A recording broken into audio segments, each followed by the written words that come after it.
Hello out there in Radio Land. On this week's episode of Kruegerecords, I'm joined by musician, writer, podcaster, and voice actor Travis Clark. Travis is a podcast producer and director at Spotify and has also contributed his voice and his extensive musical knowledge to multiple podcasts on the Unpops network. He's a very busy guy who's currently narrating a radio play and audiobook coming out in October, but he's taken time out to talk music with me, and today he's brought a record for us to listen to. Don the appropriate docks and flannels, friends, because this is Kruegerecords.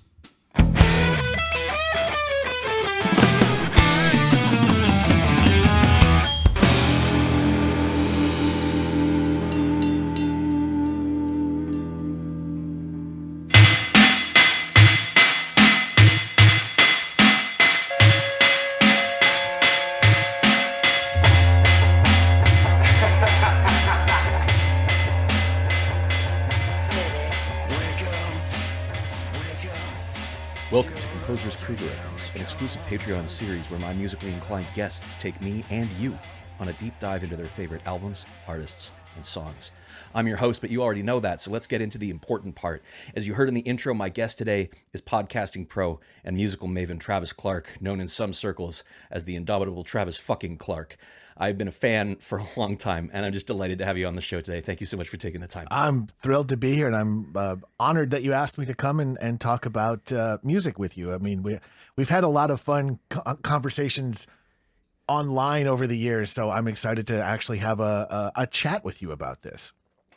Yeah, it's been a real treat for me over the years to keep up with the work that you've done predominantly on Unpops. You actually might be familiar to some of our listeners because your co-host Andy Sell is a friend of ours on the main show and comes on every Halloween. I believe his name is Andy. But yeah, I've definitely sent our listeners out your direction before to listen to some of what you have talked about in the past. But this one is personal. This one is not Korn. It's not Limp Bizkit. No. This is the real shit. So for the benefit of our listeners, before we get into your record, a lot of background you have as an actual musician. So I was wondering whether you could tell us a little bit about that and your journey into music. Yeah, music was always my sports, I guess, growing up. You know, it was what I saw other people get super passionate about and want to know every minutia and detail about. That's how I always felt about music. It was this thing that was precious and almost sacred to me. And, you know, I'm of the age where when you heard a distorted guitar for the first time as a preteen, it changed you and it made you go, what is that? How can I know more about that? How can I capture that? And I've been in bands. They never went anywhere, or they were never more than just a bunch of people choosing to get together and argue. I guess is really what my bands were. But I have been a student of music, I guess, or, you know, the great thing about deciding to pick up an instrument is that the learning never ends. And the frustrating thing about picking up an instrument is the learning never ends. You're never done. You're never like, I conquered guitar. Like, no, you didn't. You're still more to know. No. So I've been playing guitar. I guess I was about 16 when I was like, I want to take it seriously. I was probably 19 when I was like, I'm not going to get this on my own. I should take lessons. You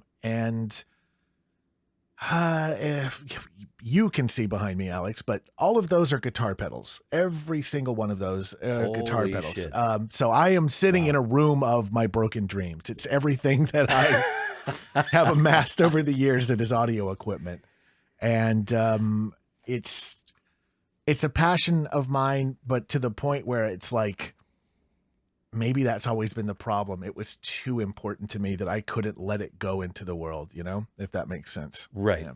It does make sense. You've kind of come around to something resembling that as a professional in your day-to-day job now, particularly if your interest has been in you know, engineering and design, and not just music is my point. Cause like, I'm a musician too, but I don't have that many pedals. I have one drawer. And most of my pedals are like, you know, I got like a log jam stomp box and stuff like that, cause I'm an acoustic guy. So I look at what you've got going on, and I look at the record that you brought us today. and I can see some through lines into why this might be an important record to you. So what is the record that you have brought for us to listen to? I brought the Mark Lanegan band album Bubblegum from 2004. And Mark Lanegan is an artist who he just recently passed away just about a month and a half ago. And it's for somebody I didn't know personally, I am still so personally affected by the fact that he's not around. He's this guy who I've been a fan of for 30 years. If you're not familiar with the name Mark Lanegan, maybe you'd heard of the Screaming Trees back in the 90s. Maybe you know Queens of the Stone Age. He was one of their 3 singers at one point. His solo career is so vast and varied and deep. But Bubblegum is the record that was the first time he kind of stepped outside of all of the other things he'd been doing and really, he'd made solo records before this, and those are great records as well. But this was the first time that he was like, I'm going to put together the Mark Lanegan band and I'm going to make a different kind of album. And this album has so many of my favorite musicians on it, was made by so many people. It's such a collaborative thing. And I got to see this record live several times because I followed him on a couple of tours.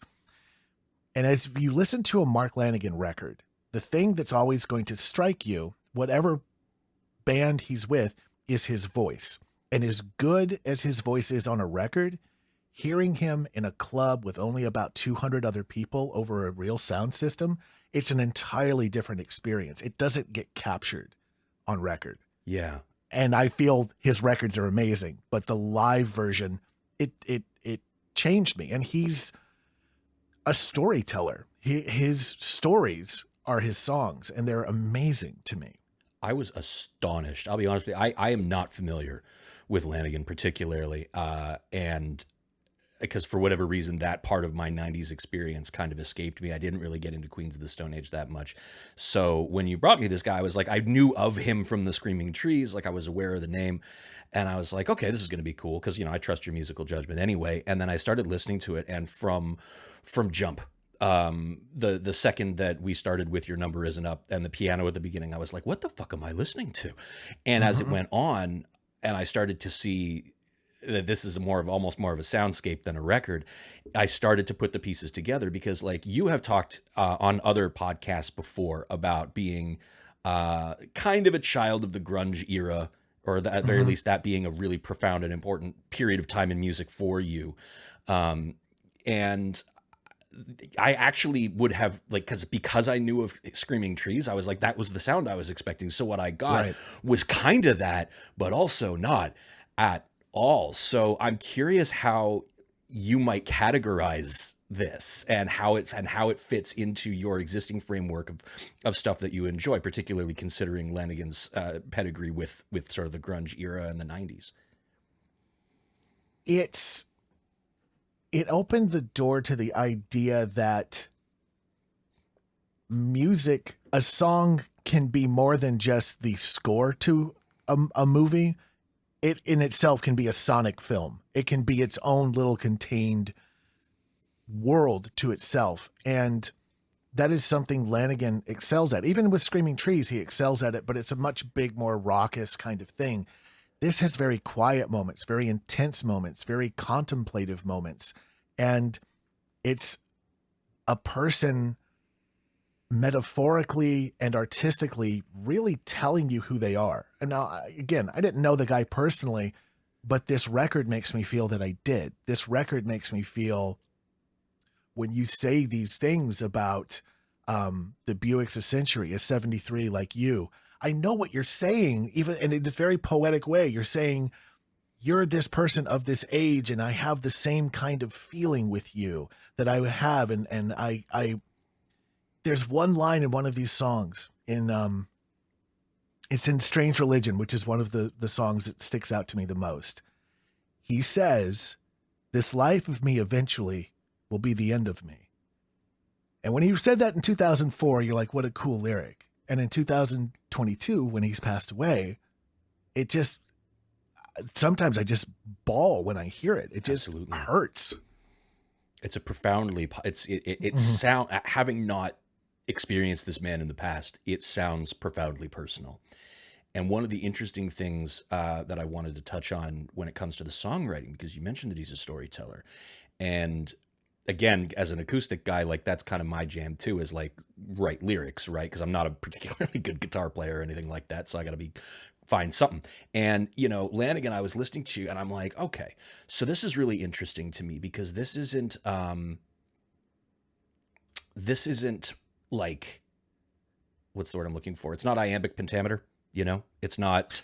No, but it's poetic. It's poetic, but it is Yeah. poetry in a way that Yeah. I would associate with somebody more like Cohen, like Leonard Cohen, Sure. where it's Sure. like it's a little bit less structured. And I recognize some of that conceptually from the 90s as well. Some of that looser, we're not going to try to rhyme everything. It's not da da da da da the moon, da da da da the spoon, like, and I'm curious whether that has anything to do with the draw for you outside of what is being said, but how it is being said, because it is such a unique way of songwriting.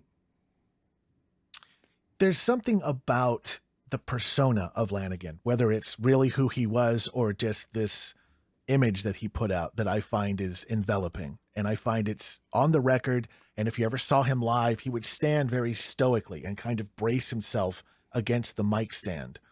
And he had a couple of different nicknames. One is the Night Porter, which is, if you listen to When Your Number Isn't Up, that's the first thing he says. Did you call for the Night Porter? Mm-hmm. So he kind of became known as the Night Porter after that song. Oh, wild. And another nickname he had was Old Scratch, which is, an old nickname for the devil. Yeah. So this idea that he was this sort of angelic demon, that went into the world. The appeal to me of Lanegan is, if you hear a guy singing a song about loss or heartache, it's not from the point of view of a spectator. It's from the point of view of somebody who survived it and is going through it and is reporting from the front lines of what this is like. Mm-hmm. Lanegan's life was complicated. He struggled with addiction. He struggled with loss. He was friends with everybody in the grunge scene who passed away. And there were a lot of them. He was friends with Cobain. He was friends with Lane Staley. He was like, those were not like contemporaries. Those were his buddies. And I think it affected him in a certain way. He is just somebody who, if you were to listen to a Screaming Trees record and listen to his first solo album, The Winding Sheet, and listen to this album we're talking about, Bubblegum, you'd maybe recognize that that's the same voice of the singer, but musically they're all so very different. And I think that's the appeal of him. Even this record itself was all over the place. I was like, okay, so this one sounds like Nick Cave and the Bad Seeds. That's dope. This one sounds a little like Damian Rice if he had been raised by Nick Cave, maybe. And then Sure. and then there's stuff on there that felt almost like Black Flag-esque to me, like the kind of punkier pieces and stuff. And I was just like, what is going on in this record? And it made me ask the question of myself, which I'm going to ask you, which is, what was this guy's deal? In the sense that he clearly comes, what can you tell me about this guy? He must come from a very strange musical background to end up making music like this. From what I know of him, he grew up in kind of rural Washington, and his first band, the Screaming Trees, which were with two brothers and a drummer who was not related to the brothers, but the bass player and the guitar player were brothers. Lanegan worked for those guys. He worked for that family. And the kids, he was a lot older than the rest of them. And they were like, we want to start a band. And he was like, oh, I guess I'll sing. So Screaming Trees became, I hate to say this because I don't feel this, but I feel it was the way the public thought of it. It became one of the also ran in the grunge era. Yeah. They didn't get the kind of due that they deserved. But they're very interesting. Screaming Trees used to be on SST Records, which is Black Flag's label. Yeah. So when you mention Black Flag, that was also part of his history.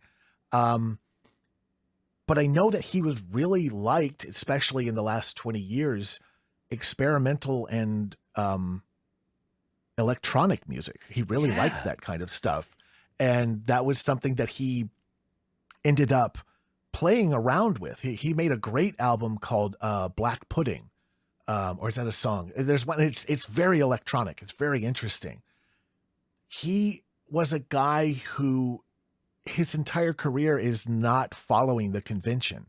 You know, if he was a grunge singer in the grunge era, he didn't do what other grunge singers did. He didn't try and look cool the way other singers did. Like he was Lanegan. Then he went on to like be in Queens of the Stone Age. Then he went on to do solo stuff. Then he went on to do a series of duet records with Isabel Campbell. Then he went on to do, he partnered with Greg Dooley and did a couple of records called the Gutter Twins. He's always pushing the envelope of what he's capable of. He is what I would call the type of musician who doesn't make music because it seems like a cool thing to do. He does it because he is compelled to. I am an enormous fan of his. I still haven't listened to everything because I'm still always finding there's new collaborations or new one-offs or new 7 inches that came out only on one format that you have to try and find. There's just so much volume of material. And there's something appealing about that to me too, where I can go, I'm a massive fan. And even though you're no longer with us, I'm still discovering your work. I think that's really fascinating. Yeah.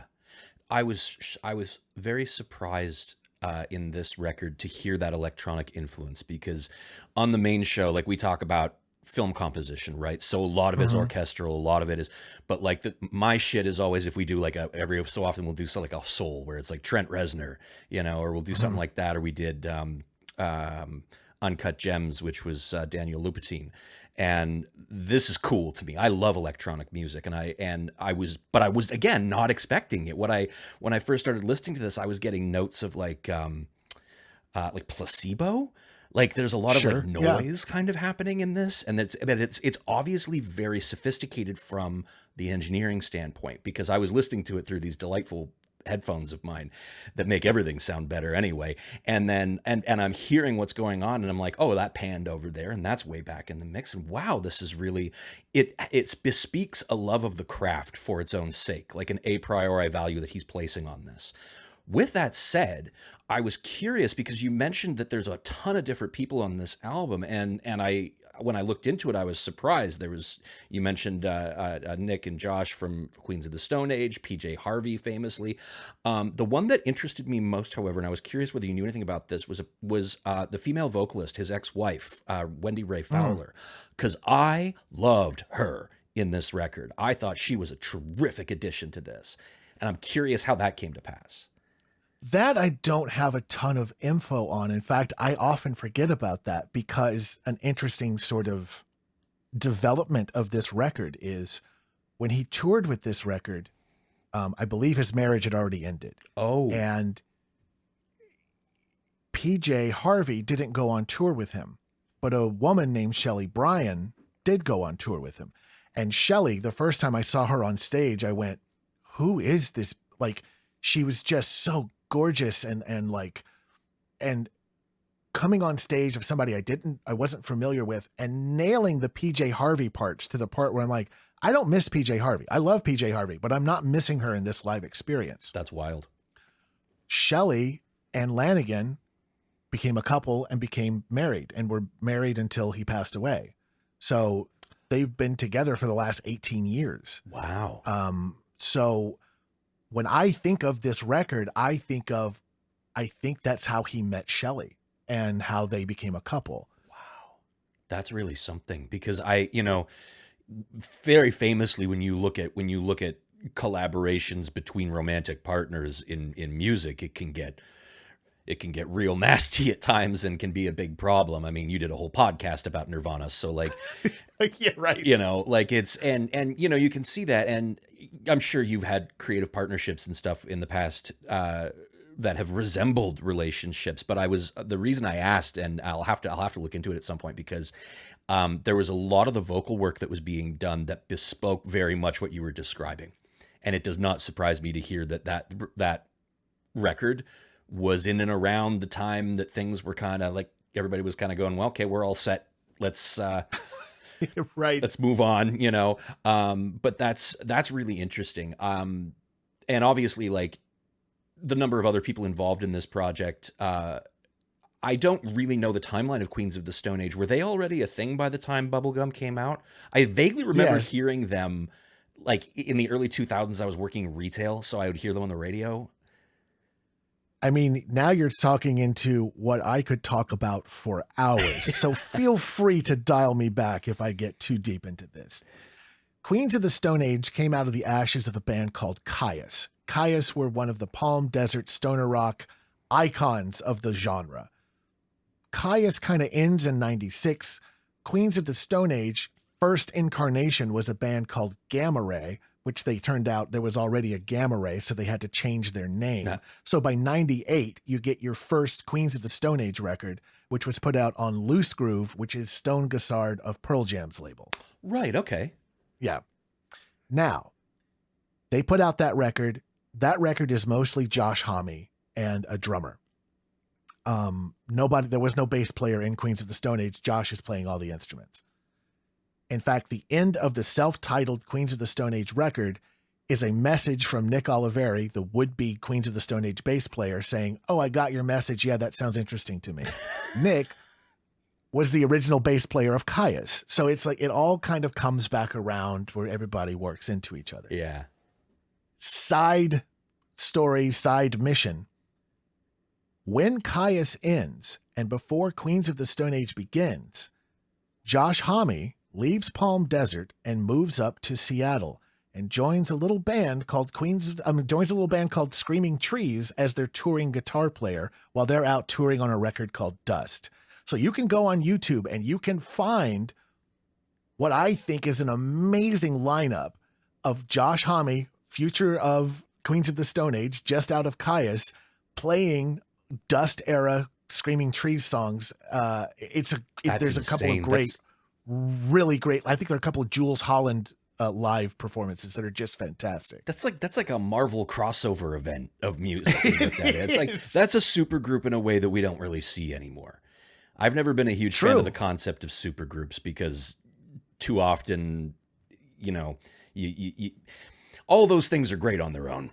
But sometimes you end up with damn Yankees. You know what I mean? Like, I do know exactly what you mean. So but this is cool. Like, this is an interesting thing to look back on because if I learned anything from listening to your grunge era podcasts, it's that, boy, was that just incredibly incestuous cesspool of people at one time or another, both romantically and also just like the number of like crossover in bands, and this one's in this band for this amount of time and then is replaced by this other guy who's really famous. Like, you must have a flow chart somewhere, right? Like, you've got this on somewhere, your wall.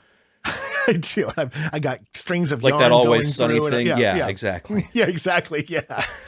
I think what I find about bands that I like, bands that do have sort of a revolving door policy, is that it's almost like you're flaunting the rules. It doesn't have to be the same group of people, song to song, album to album. Who do I want to play with? Who's fun to play with? Who's available? Who's unavailable? What's fascinating about Bubblegum is if you look at, and every now and then I have to look at the entire track listing because it's just so out there. You have Dimitri Coates from Burning Brides, which is that's the guy who plays guitar on the song that you're like, that sounds kind of Black Flaggy. Oh, okay. Dimitri Coates is also in a band called Off, which is the super group of all punk people. It's Keith Morris, it's Dimitri, it's a bunch of those guys. Yeah, I've heard of them. So Dimitri is like, just banging the hell out of the guitar and playing it like crazy.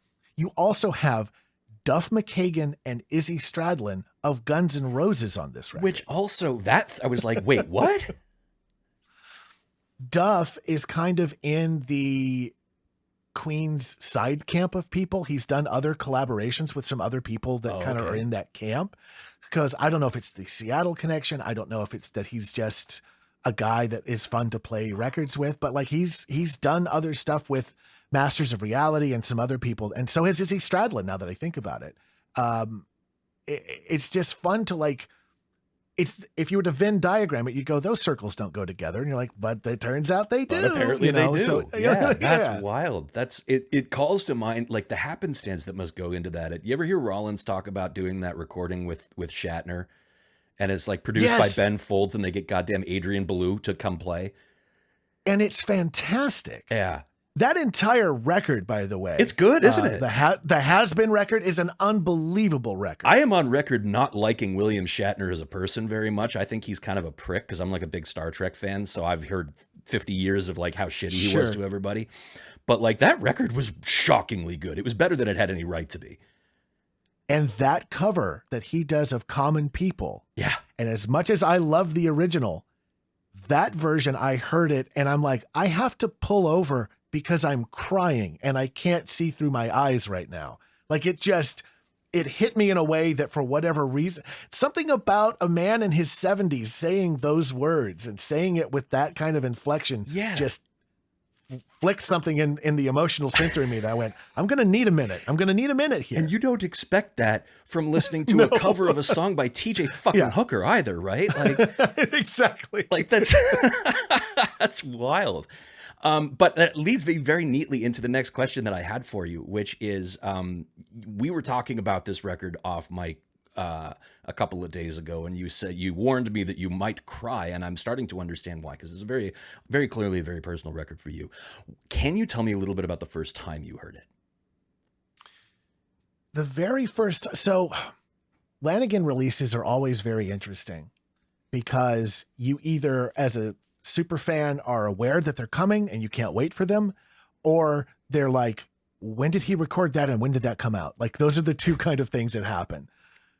So before this record came out, there was an EP called Here Comes That Weird Chill, which is basically all the songs that didn't make it on this record.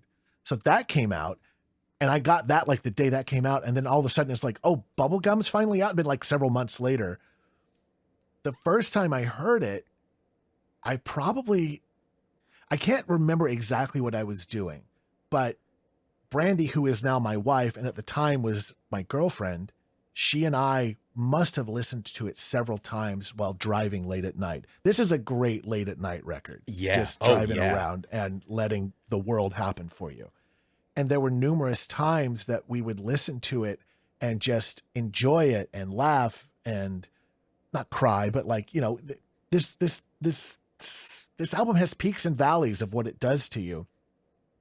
And at the time, I should admit, in case it's not incredibly obvious, I am a Queens of the Stone Age super fan. I have followed them for over 20 years. I've seen them close to 50 times live. Wow, that's impressive.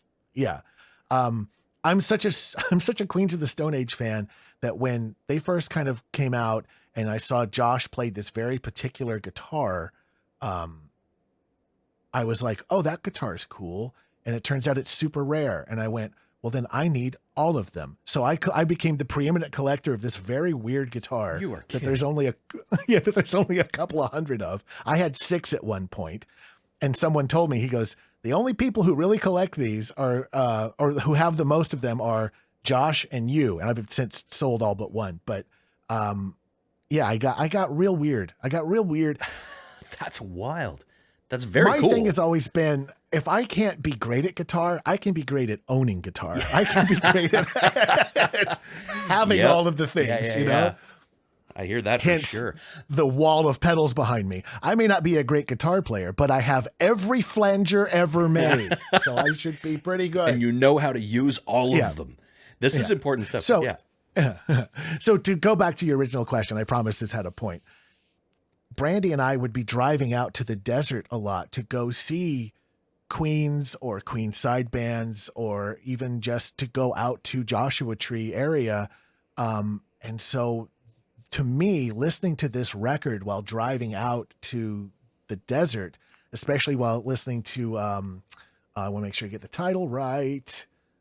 Driving Death Valley Blues, listening to that song while going out, even though you're not going towards Death Valley, listening to that song while on the way out to Joshua Tree, I just have so many memories of that. There's a place out there called Pappy and Harriet's, and Pappy and Harriet's is just a storied venue to see a band in. if you're ever in or ever in Southern California and you want to go have an amazing experience to see a band, Pappy and Harriet's is where you go, because it's in the middle of nowhere. It's in the middle of nowhere. It kind of gets a lot of play every now and then around this time of the year when Coachella is going on, because people will just go and drop in and do sets over there. But gotcha.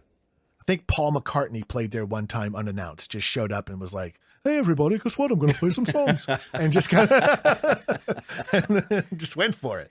That's incredible. It sounds a little bit like I used to spend a lot of time in Texas, and Billy Bob's in Fort Worth sounds similar to that, where it's like, that's the place where like, oh, Willie Nelson's in town, he's going to go there. And, you know. Yeah. But it also it's run by local musicians that live in the desert. Oh, so it's like more of an indie kind of a. Yeah, it's also a restaurant. So it's like there's an indoor venue and an outdoor venue. An outdoor venue is where you go and you see like a bigger band. Inside, you'll be sitting there eating food, and like the guy on stage is just nailing a Zeppelin song, and then that guy is also outside 10 minutes later setting up for the band you came to see that night. Like it's just crazy. I love that shit. There are times I really miss the United States. Haven't been in a few years for reasons that should be apparent to absolutely everyone. But I would love to come back, because you guys have all those fun places. We used to have a lot more of that here in Toronto, but it's all being torn down for condos. So I got to get my fix somewhere else. And it sounds like that might be a good place for me to go. This is going to be kind of a broad question for you, because we've kind of touched on parts of it. If you could describe what this album did to you, and where it has taken you over the time that you've spent with it, because this is an album that you clearly come back to, and you know, we try to do Kruegerecords, we try to do like, you know, your favorite record, whatever that might look like for you, you know, and so I'm curious how this has influenced you, how this has influenced you as an artist, perhaps, or as a person or as a professional. I'm thinking it's a good question, and it's something that I really want to encapsulate, because as you're asking it, what I'm thinking is, we had talked about, you know, I grew up in the era of loud guitars, and to me it was like, that's how you expressed what was going on with you. How loud can I be to show my anger, my frustration, my sadness, all of that. This is a very heavy record, and it's also not a very loud record. There's times where it gets loud, but there's times where the weight of this comes from stillness, comes from quiet, comes from intent.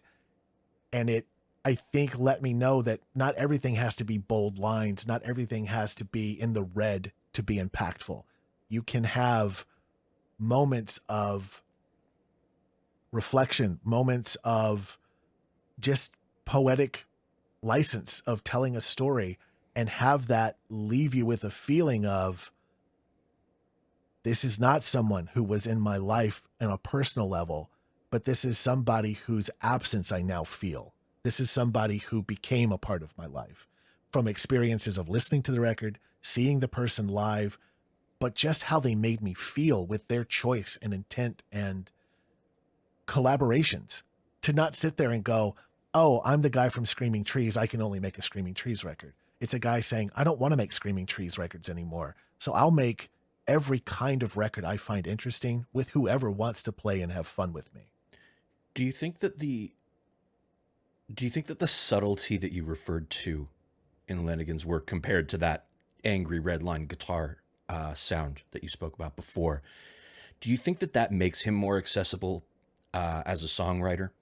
Because the words that he's saying are very clearly speaking directly to you in a lot of very meaningful ways. So I'm curious whether that would have been the case had he been screaming them at you, or whether there's an element of him letting you in that creates the environs necessary for this relationship that you've formed.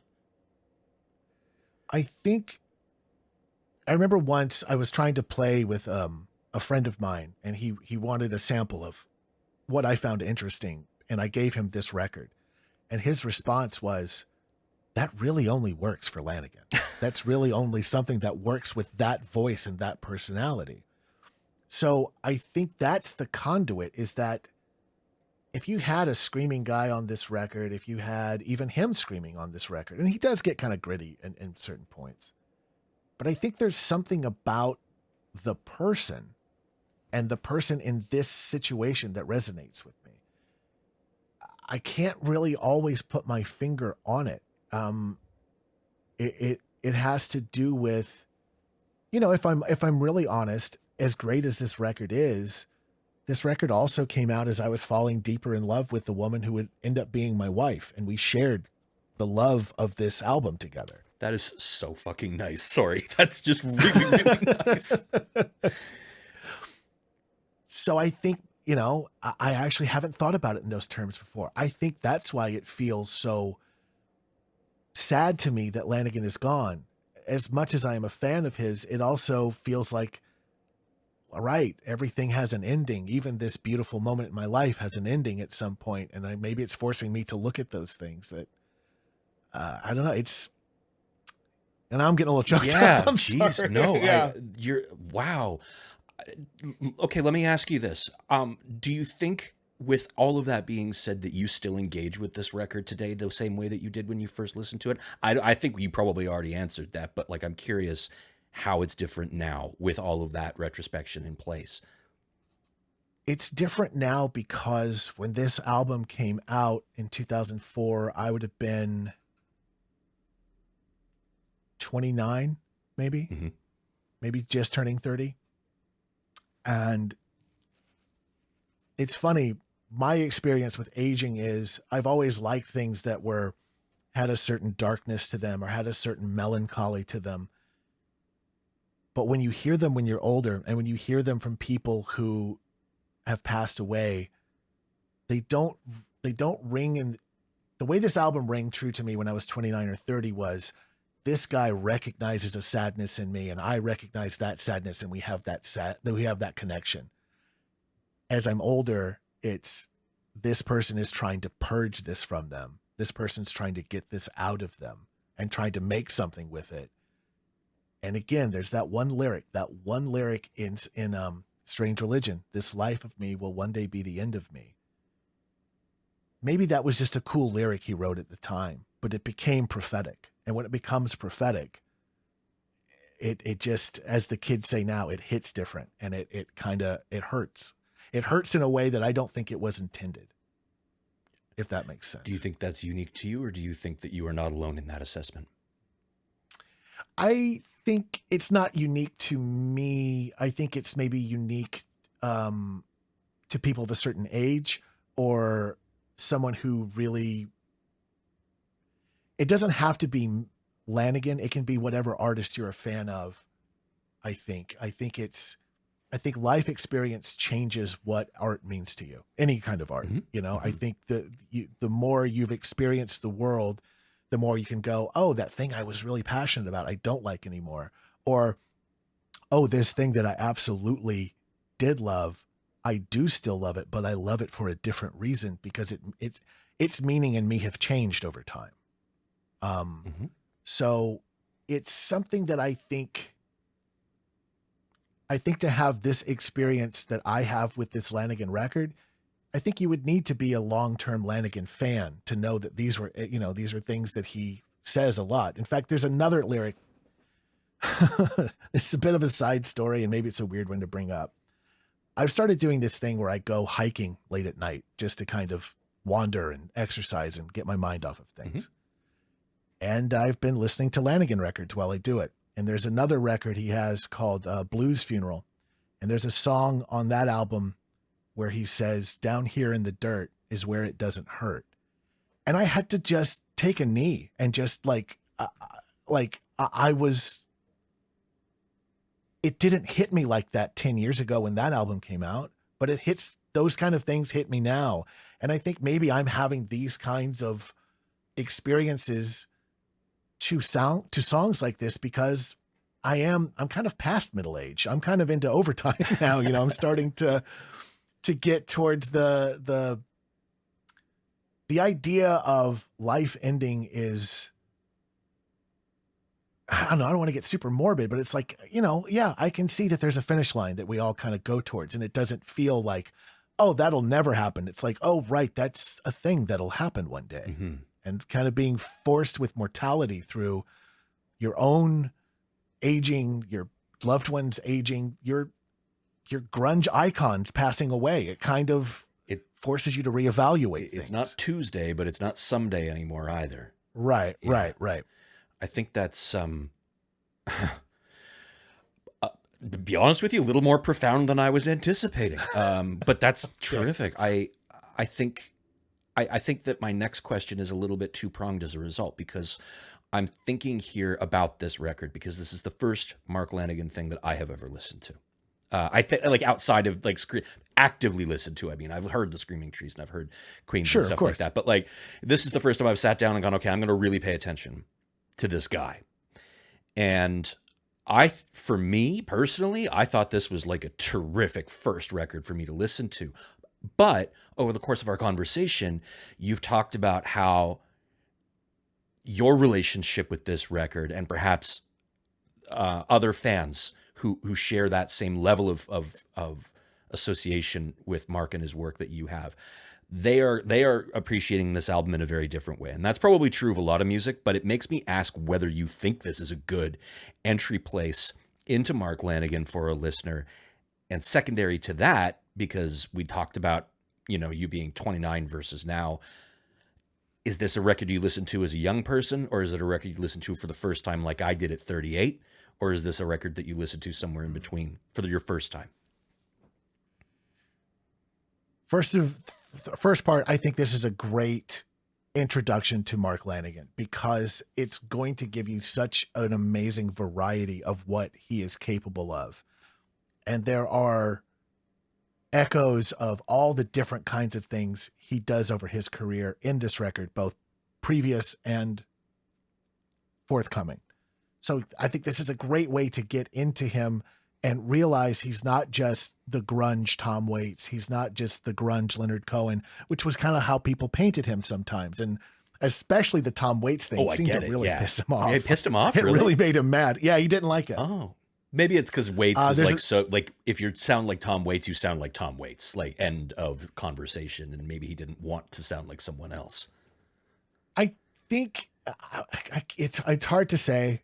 My impression is, and I am a Tom Waits fan, but Tom Waits is more of a personality who does songs, whereas Lanegan actually sings. He really is singing, even if it sounds kind of gravelly and whiskey. Yeah. Like there is a certain kind of, especially if you ever got to see him live.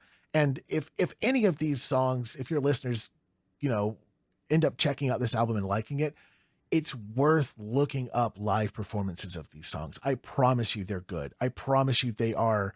There is a 4AD session that I was playing it, and my wife Brandy walked in the room and said, "What album are you listening to?" And I said, "This is live." And she went, "That is like the mixing, the playing, the everything about it was like, it was flawless." Wow. Flawless. In terms of 29 versus now, I got to be honest. I think anytime you can listen to a Mark Lanegan record is good. I think it will change as you change. I think it will evolve as you evolve. And, I mean, look, I loved Lanegan records when I was still a teenager. I was listening to Screaming Trees when I was a teen. Mm-hmm. So those aren't the same as a Lanegan solo record, but I think Lanegan is the guy who he did have success and he did have a respect, especially from his contemporaries. But man, I really want people to discover him more. So I want them to find him at any age and any time in their life possible. Do you think there is from your experience, do you think there's a scenario or like a life experience that would be a good time to go, okay, it's Lanegan time, in the same way that we talk about how like, hey, the minute you hit puberty, that's when you start listening to punk music or whatever, like that kind of, is there a time for Lanegan that starts? If I tie it to my own personal experience, it's, you could grab 3 or 4 different Lanegan solo records, make a playlist and go on an amazing road trip and just have the best time. Ooh, yeah. He is a road trip musician for sure. Yeah. And that's not common to have a full record by one, because road trips typically, it's jukebox time, it's cover band time, it's right, like right. different artist every song. This, I would listen to this long form. And I understand why you do. And I actually specifically understand why you do it while you're hiking at night. Because that makes an awful lot of... Because initially what I was going to say was, I was listening to this morning, and I have this... I'm sitting in my home office. I got a window that looks out over our street, and it looks like shit outside today because it's raining. And I just sat here and kind of listened to this record, looking out the window and drinking a tea. And I was like, this feels like a really good way to listen to this. And then you said... oh, I do this at night when I'm hiking. And I went, oh, no, this is not the best way to listen to this. That is the best way to listen. This is walking around music. It is, but I also think having a window out into the world, especially a window that's maybe it's a little gray and rainy, I don't think there's a wrong way to listen to a Lanegan record. And I mean, maybe if you're trying to have intimate time, not the whole record. There's a couple of times you might get a sexy record, get a little sad. Yeah. Not like that. Yeah, right. Although, I mean, Come to Me, that number 9 on Bubblegum, which is a little fun song with him and PJ Harvey. That's really sexy. But so is Bombed, which is kind of out of time and out of meter and kind of... Oh, it's so good. That was the Damien Rice one for me. That was the one that reminded me of Rice's work with Lisa Hannigan, because there's that intimacy of the male and female vocals, which is why I asked the question about his ex-wife, because I knew that was Harvey, but like, you know, anyway, all of that to say, I'm telling you, man, I'm struggling a little bit here to like stay on track, because there is just so much to talk about with this record. And really is like, I expected something great, obviously, because like I've listened to you talk about music for a long time. I know you have curated really good stuff. Was not expecting this today, but I'm really, really glad that this is what I got. Because I think, to your point, and you know there's no wrong time. What's interesting is exactly there's no wrong time, and what's interesting to me is that was my experience as a fan when I first heard it, and anyone I've shared it with, I almost always hear some version of, man, I wasn't expecting this when they hear this album. So there's some kind of like surprise to the album that it, and I think it's because there's so many people who worked on it. There's so many people who had a hand in it. And so much of this was thoughtful and not, I don't know, why don't we just make a record? You know, there's nothing cynical about this at all. No, even for it being kind of sort of like a weird supergroup adjacent kind of a project, there was nothing about it that felt like, let's all get together and make a lot of money, because that's not the thrust of anything that is happening here, I don't think. And I think that's the amazing thing to me about the ethos of at least the I won't even call it grunge, the Gen X era was, I don't care if this makes money. This is what I want to make. I'm making art I want in the world. Ideally, other people will like it. Like, I'm not going to turn around and say, don't give me money for it. But ideally, I just want what I make to have a life and for people to discover it. And to put together such an amazing group of people, I'd be remiss as the super fan that I am to not mention Alan Johannes in this record. Alan Johannes is probably my favorite guitar player in the world. Wow. Okay. He used to have a band called 11 with his wife, Natasha. He produced a lot of this record. He produced a lot of Lanegan's later records, specifically the Blues Funeral album I talked about. He's also, when Nick Oliveri left Queens of the Stone Age, Alan Johannes was the new bass player for a while. Famously, Billy Gibbons played on a Queens of the Stone Age record. Really? I didn't know that. He did. He played on Burn the Witch. Cool. And when Billy Gibbons couldn't go on tour with Queens of the Stone Age and someone had to play guitar, Alan Johannes played that part. Wow.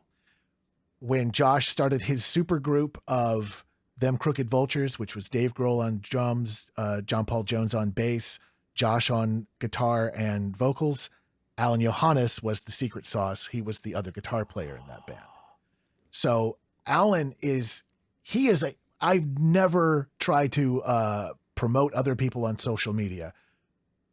Go follow Alan Johannes on Instagram. He does little meditations on different instruments from time to time and just improvises stuff. And his playing is always incredible. Always. It's That sounds amazing. I have, yeah, honestly, I'd never heard of this guy before, but again, it's one of those things where it's like you going, oh yeah, this might be my favorite guitar player. I'm like, well, now I have to run, not walk, and find out who this guy is, because that sounds it's high praise, and it sounds like something that would be very much up my alley. I normally ask a question towards the end of our time about whether or not you would want to meet the people that made this music.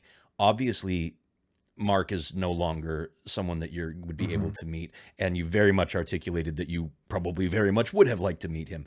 So the question that I'm going to pose instead is, with Mark tragically not being with us anymore, would you still want to sit down with the rest of the band and have a conversation? And do you think it would be different, or do you think it would be weird, or do you think it would be good as a fan for closure, for something?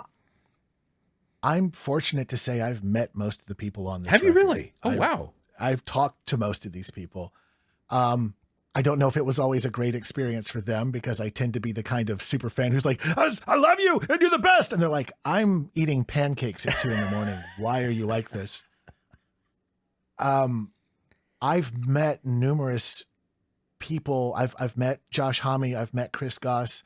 I've met briefly Alan Johannes. I've met Dimitri Coates. I've met Molly McGuire. I used to be friends with Molly McGuire, who was in a great band called The Spores.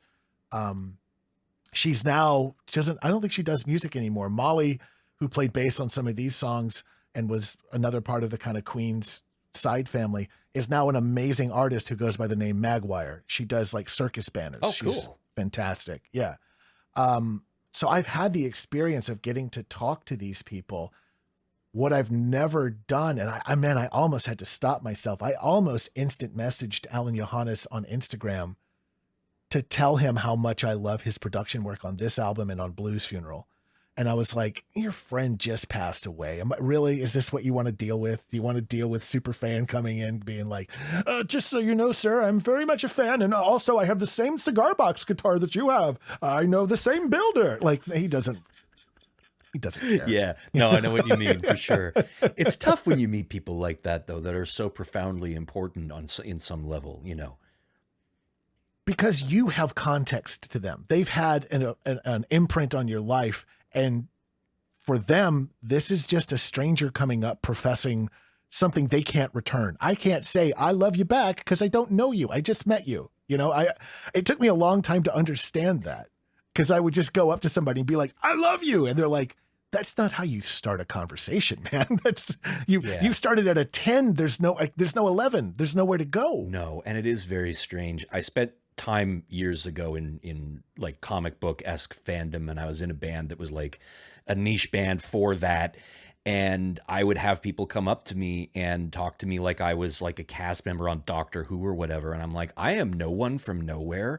I write songs about Super Mario, and you need to save your whatever this is for someone who matters at all. It's very strange, but it's like, it's nice. And I think on some level, if it was Johannes or somebody like that, I'm sure there would be part of him that would be like, hey, that's kind of dope. You know, it's nice to hear sometimes, but especially because you mentioned he's the secret sauce so much in this stuff. Like, he's not the guy necessarily that's getting all the attention. So I don't know, maybe he'd like that. You should instant message Alan Johannes. Also, I'll probably end up doing it at some point, but like, when you're like, when I say I'm a super fan, like I've come to realize that is not as endearing to the artist as I'd hoped it would be. Oh, okay. Instead, it's like, wow, you bought every pedal I had just to show me that you have those now. Okay, that's Gets cool. a little single like, white female, huh? Like, it does. Like, Alan Johannes made an entire, okay, this is a weird side story. Alan Johannes made an entire record called Spark, which was about his wife and his musical creator, Natasha, passing away. And he wrote the entire thing after being in bands forever on a cigar box guitar. He wrote all these songs in tribute to her. I have the same type of cigar box guitar from the same guitar builder as him.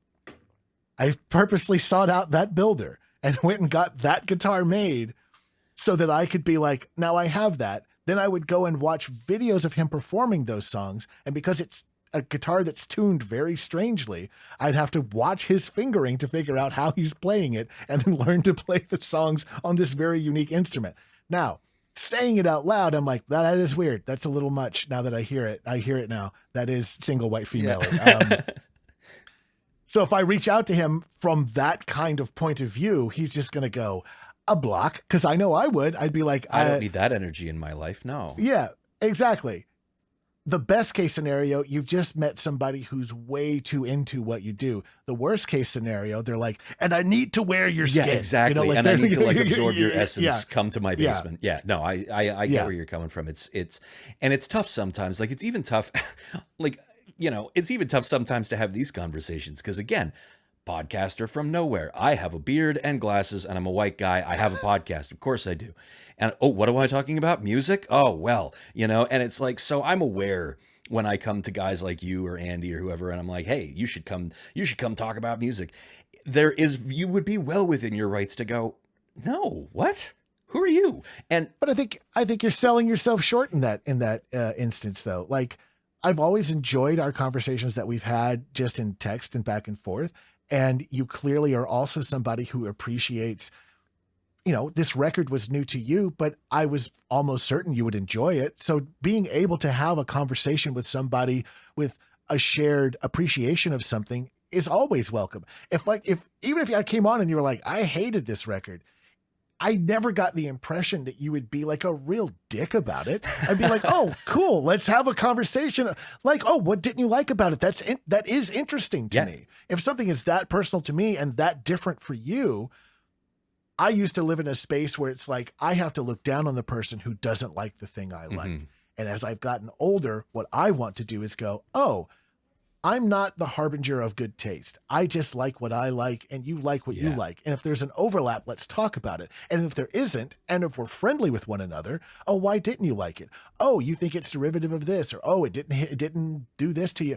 That's a conversation between two people who can learn from one another. I think that's interesting. I think that's what you facilitate. So don't sell yourself short. Well, that was not the direction I intended to pull that conversation, but I'm delighted and thank you so very much. And with that in mind, and because I do feel as though, I'm grateful to have the conversation because I always feel like I'm learning when I'm listening to you talk about music.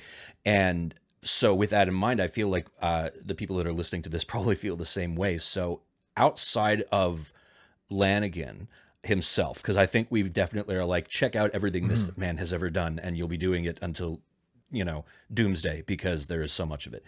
Outside of him, is there stuff that is adjacent to him or that is a similar vibe, or that you would consider peripheral, that you would recommend someone who listens to this and goes, this is my shit from now on? I would highly recommend, and they're harder to find now that we're in a streaming only and not physical, because they were hard to find physical copies. Anything Chris Goss and his band Masters of Reality did.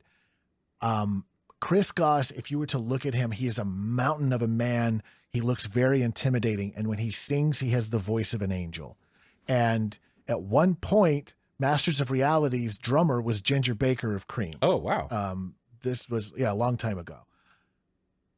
He did a solo record. I'm sorry. He did a live record called Flack and Flight, which Lanegan sings on. Because Lanegan sang a couple of Goss's songs live. Hell, if you really love this and you want to message me, I will transfer you a live show I went to in 2001 that is still probably the best concert I've ever been to. It's a soundboard recording of the Knitting Factory here in Los Angeles, back when it existed, of Chris Goss performing a bunch of songs that were very rare for him. And Lanegan sang two of them, and they're haunting then. They're more haunting now. And the lineup is what would end up becoming the touring band of Queens of the Stone Age from 2001 and on. So yeah, I'm definitely going to hit you up for that link. That sounds incredible. Yeah. So anything with Chris Goss that you can get your hands on. Chris Goss is another bottle of the secret sauce. He produced all of Caius's records. He produced the majority of Queens of the Stone Age records. He has an amazing ability to like build vocal harmonies, and he's an amazing guitar player as well. Anything Masters of Reality and Chris Goss you should listen to. Anything by Masters of Reality, you said, by Chris Goss? Okay, I'm writing this down. So you have your homework, friends. You should be listening to that. You should be also listening to everything that Travis fucking Clark does. So in the interest of that, Travis, where can my people find your people? The shows that I do with Adam and Andy are always available on the Unpops network. Some of them are Patreon exclusives. But we've talked, as you mentioned, about all kinds of bands from Nirvana to Oasis to Korn, Limp Bizkit, and recently Steve Earle. We have another season in the works, but the research on these things take a while, so it might be a little bit before we get to that. You can follow me on social media if you want to. I'm at Track Rivals, which is an anagram of my name because every version of Travis Clark was taken by a youth preacher. Is that true or is that a bit? It's true. That's funny. Yeah. For a long time when I was doing stand-up, he would get tagged in them. Oh, it was like no, my favorite that's thing amazing. in the world. Yeah. I have some stuff coming up in the not near future, but this year I'm doing my first audio book, which should be available kind of in October. It's a pulpy book, and I'm really kind of leaning into the pulpy aspect of it. So if you want to hear 560 pages of a book narrated that way as a full radio play, that'll be out later this year. That sounds terrific. I definitely plan to check that out when it comes out, because you have just a terrific voice for this, and I love listening to you talk. And I've loved talking with you for the first time in person, and I just cannot thank you enough for taking the time for being here today, man. I really appreciate it. This was an absolute blast, and I was thrilled that you wanted to have me on. I'm sorry it took so long. My work schedule is so crazy. You would ask me and I'd be like, oh, totally. And the next thing I know, I'm like, oh, damn it. Like 16 things happened since I said yes. So I'm glad it worked out this time. Yeah, so no, it worked out great. It worked yeah. out great. I actually have had the opportunity to get a little bit better at this myself, hopefully. And listeners, you can tell me. Speaking of which, thank you very much, listeners, for being here today as well, and for joining us on our musical journey, and for being a patron.